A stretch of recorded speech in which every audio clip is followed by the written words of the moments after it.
Hi friends, எல்லாருக்கும் இனிய காலை வணக்கம். கமெண்ட்ஸில் நீங்கள் 2 இயல் எவ்வளோ மணி நேரம் படிப்பீங்க, டெய்லி தமிழ் எந்த டைம் படிப்பீங்க, இந்த மாதிரிலாம் கேட்டிருந்தீங்கள்ல. ஸோ அதற்கான பதில் தான் இந்த வீடியோவில் சொல்ல போகிறேன். ஃபர்ஸ்ட் வந்து மார்னிங் எந்த டைமுக்கு எழுந்திருப்பீங்கன்னு கேட்டிருந்தாங்க.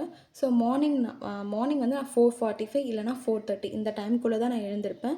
அந்த 15 மினிட்ஸ் நம்ம வந்து ரெஃப்ரெஷ் பண்ணிவிட்டு 5 o'clock to 7:30 வந்து தமிழ் தான் படிப்பேன். அதர் சப்ஜெக்ட் படிக்கும்போது எனக்கு மார்னிங் வந்து ஒரு மாதிரி போரிங்காக இருக்கும். ஸோ தமிழ் வந்து கொஞ்சம் எனக்கு இன்ட்ரெஸ்டிங்காக தெரியும் காலையில் படிக்கும்போது. அதனால் வந்து நான் 5 to 7:30 2.5 hours கரெக்டாக ஸோ தமிழ் தான் படிப்பேன். அதுக்கப்புறமா ஜிஎஸ் வந்து எப்போ படிப்பீங்கன்னு கேட்டிருந்தீங்க. ஜிஎஸ் வந்து நான் 7:30க்கு தமிழ் கம்ப்ளீட் பண்ணிட்டேன்ல, அதுக்கப்புறமா பிரேக்ஃபாஸ்ட்டு ரெஃப்ரெஷ் பண்ணிவிட்டு வீட்டில் ஏதாவது ஒர்க் இருந்தால் அதை பண்ணிவிட்டு ஒரு 9:15க்கு அந்த டைம் 9 இல்லைனா 9:15 அந்த டைமில் வந்து ஜிஎஸ் படிக்க ஸ்டார்ட் பண்ணிடுவேன். இப்போ வந்து நான் பாலிட்டி தான் படிச்சுட்ருக்கேன். ஸோ வந்து 9 to 12 o'clock வந்து பாலிட்டி படிப்பேன். ஸோ அந்த இன்பிட்வீனில் வந்து நான் ஒரு 20 மினிட்ஸ் பிரேக் எடுத்துருவேன். ஸோ அதுவும் 2.5 hours இருக்குன்னு வச்சுக்கோங்களேன். 9 to 12 o'clock வந்து பாலிட்டி தான் படிப்பேன். அதுக்கப்புறமா 2 இயலை எவ்வளோ மணி நேரம் படிப்பீங்கன்னு கேட்டிருந்தாங்க. சிலர் வந்து 3 இயல் டார்கெட் பண்ணுறேன், ஆனால் 2 இயல் தான் படிக்க முடியுதுன்னு சொல்லியிருந்தாங்க. பிகினர்ஸாக இருந்தால் கண்டிப்பாக தமிழ் வந்து டஃப்பாக தான் இருக்கும். ஏன்னா டைம் எடுக்கும். ஒரு இயல் கம்ப்ளீட் பண்ணுறதுக்கு மினிமம் 3 hours ஆச்சும் எடுக்கும். ஏன்னா நம்ம வந்து தமிழில் நம்ம மீனிங்ஸ் பார்க்கணும், இலக்கண குறிப்பு, பாடல் வரிகள், அந்த பாடலோட பொருள் பார்க்கணும், நூல் குறிப்பு பார்க்கணும். ஸோ இந்த மாதிரி விஷயங்கள்லாம் இருக்குது. ஸோ அதனால் வந்து கண்டிப்பாக 3 hours ஆகும். ஆனால் இது எப்படி பிளான் பண்ணலான்னா, இப்போ மார்னிங் வந்து ஒரு இயல் படிச்சிங்கன்னா ஈவினிங் வந்து இன்னொரு இயல் படிங்க, ஓகேவா? அந்த மாதிரி. ஏன்னா அப்படியே தொடர்ந்து 2 இயல் வந்து நம்மளால் படிக்க முடியாது. மார்னிங் வந்து 5 to 7:30 ஒரு இயல் கம்ப்ளீட் பண்ணுறீங்கன்னா ஈவினிங் வந்து 6 to 7:30 ஒரு இயல் வந்து கம்ப்ளீட் பண்ணுற மாதிரி படிங்க. ஸோ இது வந்து ஈஸியாக இருக்குதுன்னு நினைக்கிறேன். உங்களுக்கு எப்படி இருக்குன்னு பாருங்கள். நான் வந்து 6 to 10 ஸ்டாண்டர்ட் செப்டம்பர்லேயே கொஞ்சம் படித்து வச்சுட்டேன். ஸோ இப்போ வந்து நான் 11th ஸ்டாண்டர்ட் தான் படிக்க ஸ்டார்ட் பண்ணியிருக்கேன். எனக்குமே வந்து தமிழ் ஒரு இயல் கம்ப்ளீட் பண்ணுறதுக்கு ஒரு 3 hours ஆச்சும் ஆகும்.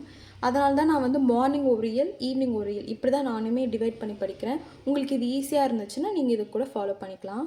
3 இயல் படிக்கணும்னு டார்கெட் பண்ணுறேன், ஆனால் 2 இயல் தான் படிக்க முடியுதுன்னு கமெண்ட்ஸில் பார்த்தேன். அது பரவாயில்ல. நம்ம டெய்லி 2 இயல் படித்தாலுமே ஏப்ரல் மந்த்குள்ளே நம்மளோட போர்ஷன்ஸ் வந்து கவர் பண்ண முடியும். Old book plus new book ஃபுல்லாகவே முடிச்சிடலாம் ஏப்ரல் மந்த்குள்ளே. சிறப்பு தமிழ் வந்து நம்ம டவுன்லோட் பண்ணிக்கலாமா இல்லை வந்து புக்கு வாங்கலாமான்னு கேட்டிருந்தாங்க. எனக்கு தெரிஞ்ச சிறப்பு தமிழ் வந்து நமக்கு கொஞ்சம் போர்ஷன்ஸ் தான் நம்ம ஃபுல்லாக படிக்கிற மாதிரி இருக்காது. நம்ம நியூ புக் இப்போ படிக்கிறோம்ல அந்த மாதிரி இருக்காது. சில யூனிட் மட்டும் தான் படிக்கிற மாதிரி இருக்கும். அது வந்து நம்ம நோட்ஸ் எடுக்கிறது பெட்டர் நான் நினைக்கிறேன். உங்களுக்கு வந்து புக்கு வாங்கணும் அப்படின்னு நினச்சிங்கன்னா நீங்கள் வாங்கிக்கோங்க. மேக்ஸ் வந்து ஈவினிங் 3 to 5 o'clock தான் பார்ப்பேன். ஸோ ஆஃப்டர்நூன் லன்ச் முடிச்சுட்டு கொஞ்சம் ஸ்லீப்பி மூடில் இருப்போம் இல்லையா, அப்போ வந்து மேக்ஸ் பார்க்குறது கொஞ்சம் நல்லாயிருக்கும். சில டைமில் நம்ம மேக்ஸ் மீறி நம்ம தூங்கிடுவோம். அப்படி தூக்கம் வந்து நான் தூங்கிடுவேன். பிகாஸ் ஏர்லி மார்னிங் நம்ம எழுந்துக்கிட்டோன்னா கொஞ்சம் இன்பிட்வீனில் நம்ம படிச்சுட்டே இருந்தால் நமக்கு கொஞ்சம் டயர்டாக இருக்கும். ஸோ அதில் 1 hour வந்து நம்ம தூங்குறது வந்து தப்பே இல்லை. ஸோ ஈவினிங் டைமில் நீங்கள் தூக்கம் வரும்போது தூங்கிடுங்க. ஆனால் 6 o'clock மேலே நல்லா ரெஃப்ரெஷ் ஆகிட்டு படிக்கிற மாதிரி பார்த்துக்கோங்க. டெஸ்ட் ப்ராக்டிஸ்க்கு சொல்லுங்கள் சிஸ்டர் கேட்டிருந்தீங்க.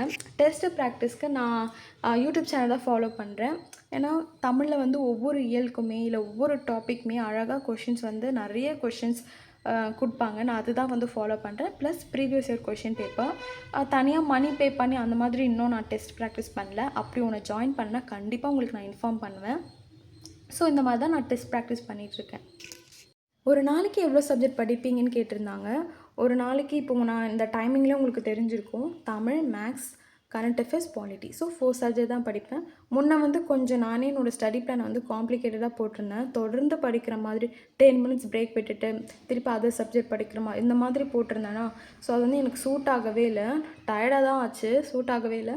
ஸோ அதனால் என்னோடய ஸ்டடி பிளான் வந்து இப்படி நான் சிம்பிளாக மாற்றிட்டேன். ஓகே, நம்ம 3 சப்ஜெக்ட் படித்தாலும் நல்லா படிக்கணும்னு சொல்லிட்டு இந்த மாதிரி மாற்றிட்டேன். இப்போ பாலிட்டி வந்து 2 லெசன் படிக்கிறோமா, அது வந்து கிளியராக படிச்சிடணும் டவுட்டே இல்லாமல். தமிழ்லையும் அந்த மாதிரி எல்லாமே மீனிங்ஸ் இதெல்லாம் வந்து பர்ஃபெக்டாக படிக்கணும் அப்படின்னு சொல்லிட்டு என்னோடய பிளானை வந்து டோட்டலாக சேஞ்ச் பண்ணிட்டேன். அதுக்கப்புறமா தமிழ் வந்து 30 டேஸில் 6 to 10 ஸ்டாண்டர்ட் கம்ப்ளீட் பண்ணுறதுக்கான ஸ்டடி பிளான் போட்டிருந்தாங்க. அது வந்து சில பேர் கேட்டிருந்தாங்க. ப்ளஸ் 11th and 12th வந்து நோட்ஸ் எப்படி எடுத்திருக்கீங்க அது காமிங்கன்னு கேட்டிருந்தாங்க. ஸோ 12th வந்து நான் இன்னும் ஸ்டார்ட்டே பண்ணல. 11th இப்போ தான் ஆரம்பிச்சிருக்கேன். ஸோ அந்த நான் ஃபஸ்ட்டு 12 எப்படி நோட்ஸ் எடுத்திருக்கேன் அப்படின்றதும் அந்த ஸ்டடி பிளானும் டெலகிராமில் வந்து சென்ட் பண்ணுறேன். ஈவினிங் ஒரு 4 o'clock சென்ட் பண்ணேன். நீங்கள் விருப்பம் இருக்கவங்க பாருங்கள். தேங்க்யூ.